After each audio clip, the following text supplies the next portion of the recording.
আসসালামু আলাইকুম, সবাইকে মাহে রমজানের অনেক অনেক শুভেচ্ছা। আমি ফারহানা আজ আবারও হাজির হয়ে গিয়েছি ইফতারের একটি বিশেষ রেসিপি নিয়ে। আর আমার আজকের আয়োজনে থাকছে বেসন ছাড়াই কিভাবে হোটেলের মতন ফুলকো বেগুনি তৈরি করা যায়। তো চলুন কথা না বাড়িয়ে ঝটপট রেসিপিটি দেখিয়ে দিই। বেগুনির ব্যাটার তৈরি করবার জন্য আমি নিয়ে নিয়েছি 1 কাপ ময়দা, নিয়ে নিয়েছি আধা কাপ চালের গুঁড়ো এবং 1 কাপের 4 ভাগের 1 ভাগ সুজি। সেই সঙ্গে নিয়েছি 1 চা চামচ বেকিং সোডা, আধা চা চামচ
ছাড়া হোটেলের মতন ফুলকো বেগুনি। বাসায় বেসন নেই কিন্তু বেগুনি খেতে ইচ্ছে করছে, তাহলে আর দেরি কেন, এভাবে তৈরি করে ফেলুন বেসন ছাড়াই ফুলকো বেগুনি। আশা করি আমার আজকের রেসিপিটি আপনাদের ভালো লেগেছে। ভালো লাগলে এমনই নিত্য নতুন সুন্দর সুন্দর রেসিপি পেতে চোখ রাখতে হবে CCC উইথ ফারহানাতে।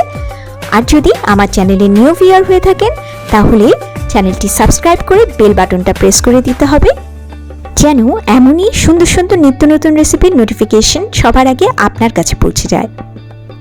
আবারও দেখা হবে ইনশাআল্লাহ ভিন্ন কোনো আয়োজন নিয়ে। সে পর্যন্ত সবাই ভালো থাকবেন। আল্লাহ হাফিজ।